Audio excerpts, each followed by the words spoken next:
इस कार्यक्रम के पुण्यार्जक हैं श्रीमती राजरानी जैन, नितिन प्रीति, दर्श, आशिया, वीर अपार्टमेंट सेक्टर 13 रोहिणी, श्रीमती पद्मश्री जैन, सत्येंद्र कुमार, बीना जैन, गौरव प्रीति जैन, अंशिका अनाया जैन, इंद्रापुरम, श्री राजेश पहाड़िया, नीतू पहाड़िया, डॉक्टर रानी आशिका पहाड़िया जैन, राजेंद्र नगर दिल्ली, श्री गौरव जैन, मेघा जैन, अरहम अमारा, पालम विहार, गुरुग्राम।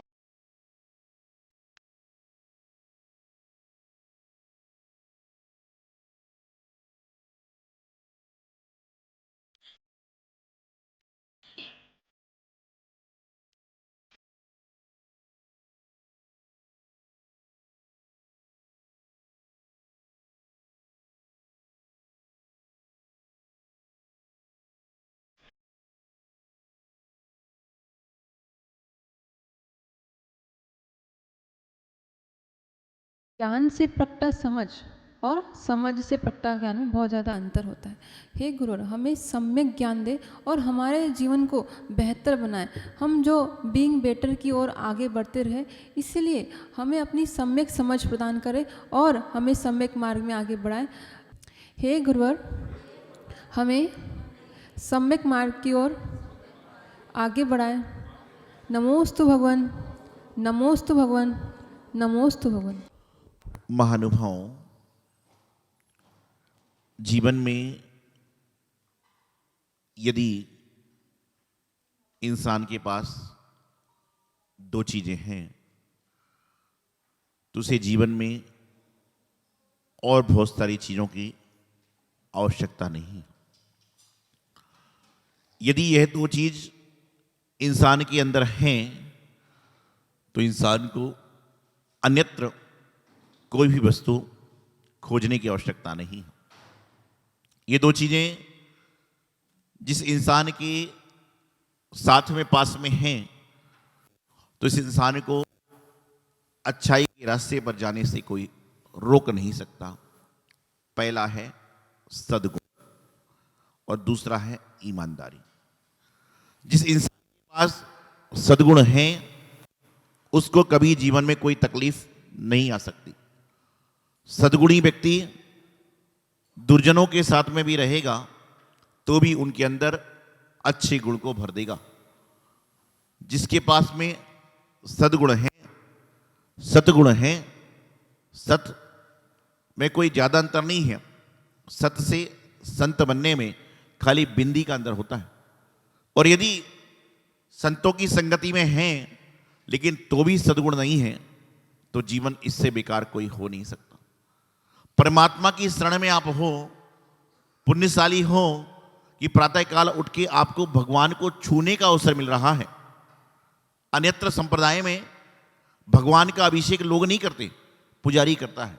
लेकिन मैं गर्व से कहता हूं कि दिगंबर जैन समाजी के समाज है कि यहाँ का भगवान का अभिषेक पुजारी नहीं करता बल्कि सारे श्रावक लोग करते हैं। और ये आपके जीवन का पुण्य है कि आपको भगवान को छूने का, भगवान का अभिषेक करने का, भगवान का परिमार्जन करने का अवसर मिलता है। अन्य जगह तो पर्ची कटवा दी और काम हो गया। तो आप अपने जीवन को सद्गुण से भर दें। जिस तरह से कोई बाग में यदि गुलाब के फूल लगे हुए हैं तो बाग में खुशबू जब तक आएगी तक उसमें फूल लगे हुए हैं। लेकिन यदि इंसान के जीवन में सद्गुण है तो जब तक इंसान का जीवन है तब तक उसका जीवन महकता रहेगा। फूल की खुशबू घंटे 2 घंटे की होती है लेकिन सद्गुण की जो खुशबू है वह इंसान के साथ जीवन भर चलती है। मुझे बताइए, आज से 20 साल पहले किसी व्यक्ति ने आपको कोई समस्या में अच्छी बात बताई थी, वह बात आपको जिंदगी भर याद रहेगी। वह व्यक्ति जब भी आपके सामने आएगा हो सकता है कि आप उससे ज्यादा धनाढ्य बन जाओ, उससे ज्यादा आपके अंदर गुण आ जाएं, हो सकता है उससे ज्यादा पैसा, गाड़ी, बंगले आपके पास में आ जाएं, लेकिन तो भी आपको याद रहता है कि मेरी समस्या के समय इसने मुझे समाधान दिया था। आज जिन मंदिर का जब पंचकला प्रतिष्ठा महोत्सव हुई थी तो लोग आज भी उन महाराज को, पंडित को याद करते हैं जिन्होंने पंचक कराया था। कई सारे लोगों ने तो उनको देखा भी नहीं होगा लेकिन उसके बाद भी क्यों? क्योंकि उन्होंने हमारे उपकार किया, जो यहां पर जिन मंदिर का शूर मंत्र दिया और प्रतिष्ठा कराई। सद्गुणी व्यक्ति को हमेशा लोग याद करते हैं, और सद्गुणी को याद करना ही चाहिए, क्योंकि जीवन में सद्गुण है तो आपका जीवन दुर्गुणों से बच सकता है, अवगुण से बच सकता है। और जीवन में सद्गुण नहीं है तो आपका जीवन दुर्गति के मार्ग पर चला जाए तो कोई बड़े आश्चर्य की बात नहीं। तो सद्गुणी कौन है? सद्गुणी वह नहीं है जो मुंह से अच्छा बोलता है, बल्कि सद्गुणी वह है जो मुंह से अच्छा बोले ना बोले लेकिन विचार तो अच्छे रखता है। आज के जमाने में लोग सिर्फ बोलने वाले की भाषा को समझते हैं, लेकिन मेरा मानना है कि बोलना अच्छा आए ये कोई जरूरी नहीं है, लेकिन जीवन में विचार अच्छे आए, भाव अच्छे हों, ये बहुत जरूरी है। बोलने वाले तो मदारी भी होते हैं, बंदर को नचाते हैं, पैसा ले जाते हैं। बोलने वाले तो एक्टर भी होते हैं, वह तरह तरह की आवाजें निकाल लेते हैं, लेकिन जिसका विचार अच्छा होगा, जिसकी भाषा अच्छी होगी, जिसका व्यवहार अच्छा होगा, वह सद्गुणी व्यक्ति पक्का है। और जब भगवान के दरबार में हाजिरी लगती है, भगवान के दरबार में गिनती लगती है, भगवान के दरबार में जब लोगों का बायोडाटा जाता है, तो उस समय भगवान ये नहीं देखते कि व्यक्ति कितना पैसे वाला था, कितना गरीब था, कितना बंगले वाला था, बल्कि भगवान हिसाब लगाते हैं तो यह लगाते हैं कि इसने जीवन में कितने अच्छे काम किए, इसने जीवन में सद्गुण के काम किए, कितना व्यसन से रहे था, कितना इसने अपने जीवन को सही किया। आज के समय में भारत देश में दो विकृतियां बहुत फैल रही हैं। आज के समय में भारत देश में दो विकृतियां बहुत फैल रही हैं। इंसान जो पुरुष है वह व्यसन के पीछे मरा जा रहा है। जो पुरुष वर्ग है 100 में से 80 आदमी व्यसन के पीछे मरे जा रहे हैं, और 100 में से 80 नहीं 95 महिलाएं फैशन के पीछे मरी जा रही हैं। पुरुष व्यसन में मरा जा रहा है और महिलाएं फैशन में मरी जा रही हैं। 60 साल की 80 साल की महिला मंदिर में आ रही है तो भी लिपस्टिक नेल पॉलिश लगाने से परहेज नहीं कर रही है। क्या होगा उसका? ध्यान रखना, जो जिन मंदिर में लिपस्टिक नेल पॉलिश लगा के आता है उसको अगले जन्म में क्या, अगले जन्म में क्या, इस जन्म में भी कोई समस्याएं आने लग जाएं तो भगवान के पास जाकर रोना मत। क्यों? क्योंकि जब मंदिर को आप अपवित्र कर रहे हो, जब मंदिर की व्यवस्थाओं को बिगाड़ रहे हो, और आपकी देखा देखी क्या होता है, 2-4 और लगा के आने लग जाते हैं। डरता नहीं आदमी कि जब मंदिर का व्यवस्थापक कर रहा है तो मैं क्या करूं? तो आज के जिस समय में 100 में से 95 महिलाएं फैशन में मरी जा रही हैं और 100 में से 80-90 आदमी व्यसन में मरे जा रहे हैं। आदमी मंदिर में आ रहा है, यदि तंबाकूबाज है, बड़ी सिगरेट बाज है, तो जेब के अंदर तंबाकू के पैकेट है, जेब के अंदर सिगरेट की पुड़िया है और उसको लेके मंदिर के अंदर तक आ रहा है, कितना पाप कर रहा है। अरे खाने पीने वाला आदमी है तो कम से कम मंदिर के बाहर जूते चप्पल रख के आते हो, वहां पे व्यसन छोड़ के आओ। हो सकता है कि आज बाहर छोड़कर आओ, भगवान का ऐसा आशीर्वाद मिले कि कभी आपको ग्रहण ही ना करना पड़े। क्यों कर रहे हो? मंदिर फैशन शो नहीं है, मंदिर व्यसनों का अड्डा नहीं है, बल्कि जिन मंदिर जो है वह व्यसन मुक्ति से, फैशन से दूर रहने का अड्डा है। और भगवान ये चाहते हैं कि आप जिस रूप में हो उस रूप में ही रहो। भगवान को ना तो सुंदर पसंद है ना बदसुंदर पसंद है, भगवान को तो जैसा आपका रूप है वैसे ही भगवान को बंदे पसंद है। तो पहला है सद्गुण, दूसरा है ईमानदारी। अब हॉनेस्ट रहिए, कम से कम अपने प्रति तो ईमानदार रहिए, अपने आप के लिए तो ईमानदार रहिए। बेईमानी आपके जीवन में इस कदर भरी हुई है, इस कदर भरी हुई है, इस कदर भरी हुई है, साधु महाराज के सामने भी जाते हो तो बेईमानी करने से नहीं चूकते। आप आहार में जाते हो, 2-4 बार आहार दे चुके हो, लेकिन उसके बाद मुझसे लिया ही नहीं। भगवान का अभिषेक 3-4 बार कर लिया है, शांति धारा 4 दिन पहले करी है, और मौका मिल जाए तो मैंने तो हफ्तों से शांति धारा नहीं करी। ये क्यों कहते हो? आप कहिए मुझे महाराज जी एक बार और देना है, मुझे एक बार और अभिषेक करना है, पुण्य कमाइए। और जो व्यक्ति पुण्य कमाता है उसके जीवन का सफल जीवन हो जाता है। लेकिन ईमानदारी है ही नहीं, न घर में है, न व्यापार में है, न कहीं पर है, ईमानदारी है ही नहीं कहीं। और कहते ना जब ईमानदारी नहीं होगी तो बेईमानी बढ़ जाएगी, और जब बेईमानी बढ़ेगी तो उस समय क्या होगा, लोगों के जीवन में दुर्गति हो जाएगी। कहीं तो ईमानदार रहिए।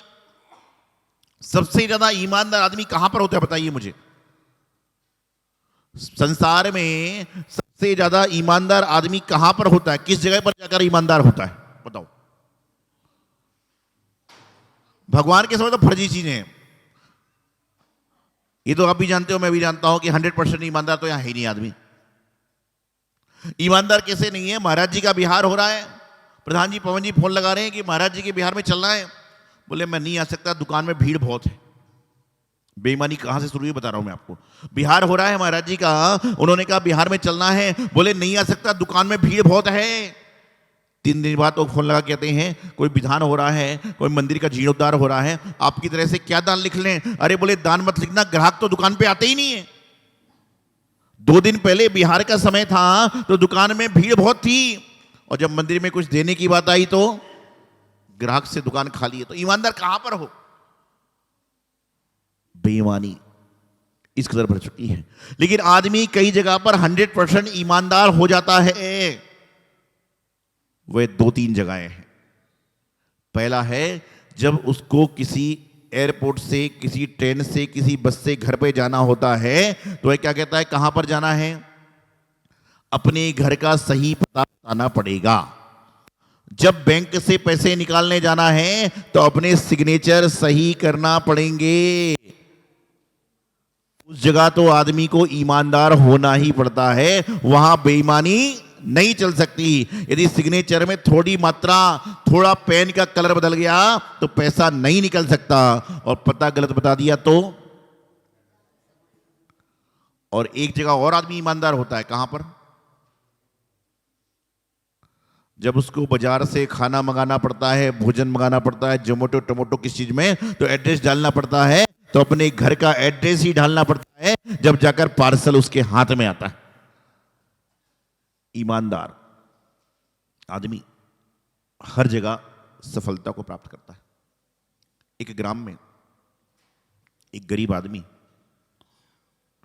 अपनी पुत्री का विवाह करना चाहता था, लेकिन उसके पास में पर्याप्त धन नहीं था, रुपए पैसे नहीं थे। वह दुखी मन से इधर उधर ढूंढ रहा था। उसकी पत्नी ने कहा कि हमारे घर के बाजू में एक बहुत बड़े सेठ हैं जो साहूकार हैं, जो पैसे का लेने देने भी करते हैं, आप उनसे जाकर मांगो, हो सकता है वह पैसे दे दें। उसने कहा नहीं, वो मुझे देंगे नहीं, मेरी स्थिति को देखकर कोई मुझे देगा नहीं।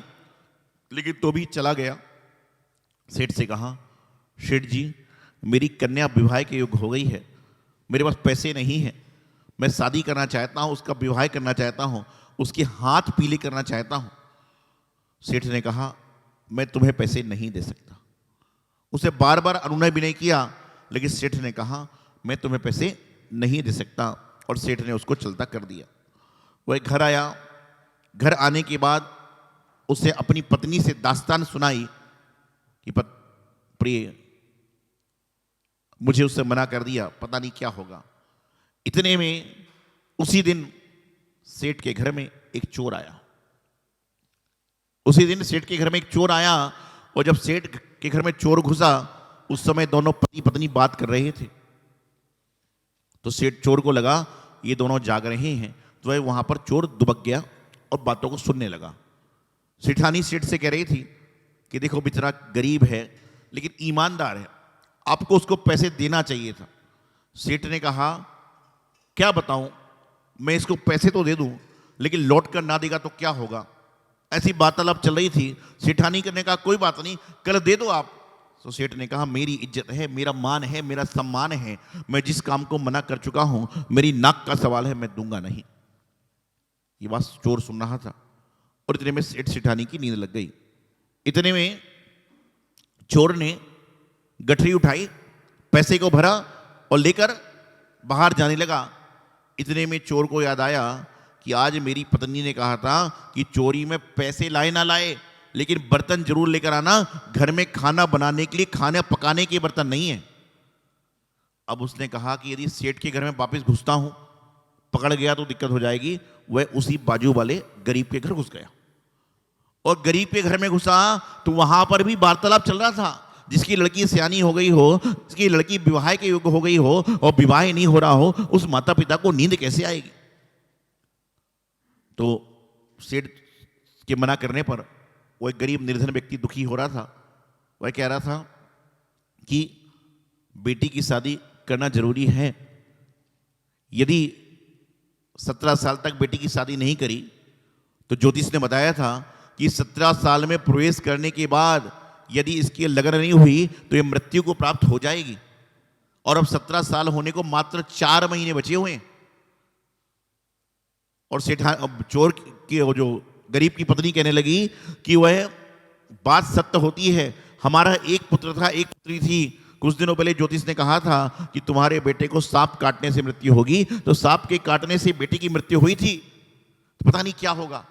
4 महीने बाद बेटी मर जाएगी, हमारा तो जीवन बेकार हो गया, इससे अच्छा तो हम आत्महत्या ही कर लें। और दोनों ही कहने लगे यदि कल तक हमारी व्यवस्था नहीं हुई तो अपन तीनों जो है जाकर नदी में कूद जाएंगे, तो कम से कम जीवन तो बेटी का जाएगा। जे कि हम जीते जी अपने बेटे और बेटी की मृत्यु कैसे देखें? ये बात चोर सुन रहा था। उसको लगा मैं तो चोरी करके और धन कमा लूंगा। उसने उस पोटली को वहां पर रखा और उसमें लिखा तुम्हारी बेटे के लिए एक चोर भाई की ओर से छोटा सा सहयोग, और पोटली छोड़कर चला गया। और उसको बर्तन चाहिए थे, बर्तन लिए और चल पड़ा। चोर ने क्या किया, उस गरीब के घर से बर्तन लेकर चला गया। इतने में अगले दिन जब वह गरीब निर्धन व्यक्ति पति पत्नी उठे, उन्होंने देखा बहुत बड़ा धन है, पता नहीं कहां से कौन रख गया। इतने में बाजू में हड़कंप मच गया कि सेठ के घर में चोरी हो गई, चोरी हो गई, चोरी हो गई। उन्होंने धन की पोटली को खोला, जो पुड़िया रखी थी, एक चोर भाई की ओर से शादी के लिए, बेटी के विवाह के लिए भेंट। उसके मन में बेईमानी आई कि सेठ के घर में तो बहुत पैसा है, नहीं बताएंगे तो क्या हो जाएगा, नहीं बताएंगे तो क्या हो जाएगा, अपन इस पैसे का हड़प कर लेते हैं। लेकिन तुरंत ईमानदारी आई कि हम तो मरने को तैयार हैं, तो हम चोर बन के क्यों मरे? मृत्यु तो होना है, हम मरने जा रहे हैं तो हम चोर बन के क्यों मरे? और वह सामान लेकर सेठ के पास पहुंचे। सेठ ने उस धन को लिया, उसकी जान में जान आई। सेठ ने मन ही मन विचार किया कि चोर ईमानदार है, गरीब ईमानदार है, तो मैं क्यों ना भगवान के प्रति ईमानदार रहूं। भगवान ने मुझे धन दिया है तो मैं किसी को उधार देकर उसका जीवन क्यों ना बनाऊं। और सेठ ने क्या किया कि भैया मुझसे अच्छा तो चोर है, जो चोरी का माल भी तुम्हारे दया के हिसाब से दे गया, तो ये जितना पैसा चाहिए ले जाओ, बेटी की शादी करो, और जब हो जाएगा तो दे देना, और नहीं होगा तो कोई बात नहीं। और उसकी ईमानदारी से क्या हुआ, उसकी ईमानदारी से क्या हुआ, बेटी का विवाह हो गया। इसलिए जीवन में हमेशा ईमानदार बनने का प्रयास करो। जो ईमानदार बनता है उसके सारे काम सही हो जाते हैं। तो जीवन में सद्गुण को स्थान दो, ईमानदारी को स्थान दो, आपके जीवन का कल्याण हो जाएगा।